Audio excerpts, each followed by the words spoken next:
this is the question.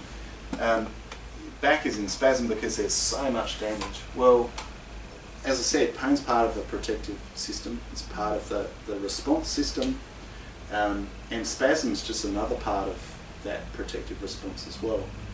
And just like pain, spasm isn't necessarily generated just based on tissue damage. So if you have an injury, or even if you don't have an injury, if your brain has this decision-making process that results in, okay, Russell needs to have a bit of extra protection, let's give him a bit of pain in that area, let's give him a bit of muscle spasm. That's all based on not just the information from the tissues, it's also based on past experiences. You know, thankfully, you know, the old brain's pretty clever, and it can think back to the last time that you lifted up that particular thing and what happened as a result of that, and act almost preemptively. You can get pain preemptively as well.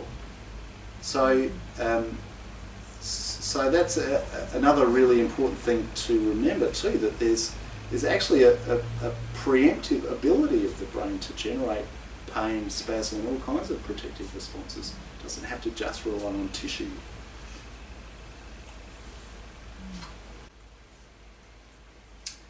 Sitting is bad for your back. Well, look at all you people sitting there. Ask me to stand. I was just about to stand up. I was going to say, if you need to stand up, feel free. Poor old sitting. Sitting gets a bad rap these days, doesn't it? It's like the new smoking.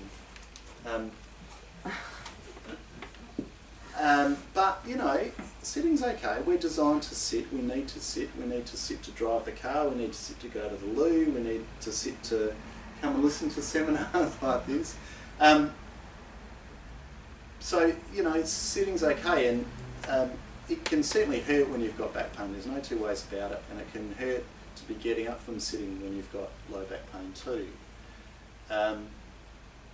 But it's variation that's the key. So, you know, you sit for a while, but get up and move. Sit for a while and go to the printer, or sit for a while and then do something else. Sitting on its own isn't a bad thing. It's a lack of variety, I think, that's worse. And if you sit and you've got pain, and it's a little bit better with your arch supported, then that tells you something, that you're going to be better off to have a little bit of back support, whether it's through a rolled up towel or a lumbar roll or a lumbar basset or something like that to support your back.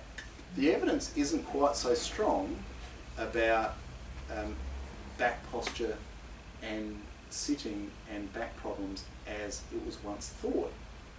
So it's very much now, you take it symptomatically. If it feels better to have back support in there, support your back. If it doesn't, then that's okay, but movement, variety, getting up, changing, that's the key.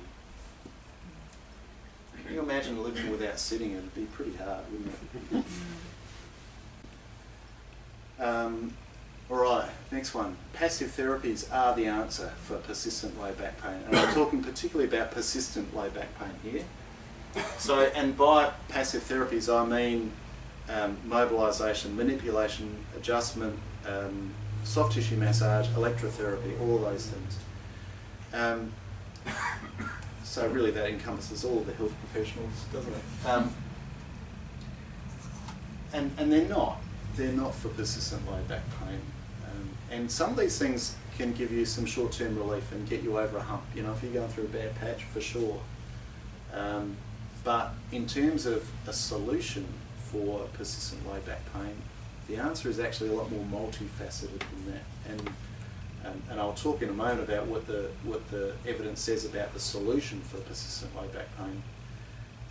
The point that I'd like to make is that a reliance on passive therapies isn't a great thing. You don't want to become therapy reliant, and you don't want to become therapist reliant.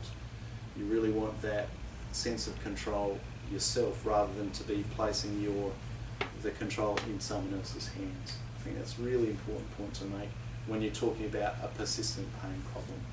So, yep, they're great for getting over the hump, you know, helping you through a tough patch, no worries, but in terms of managing things long term, you really want to have the skills yourself.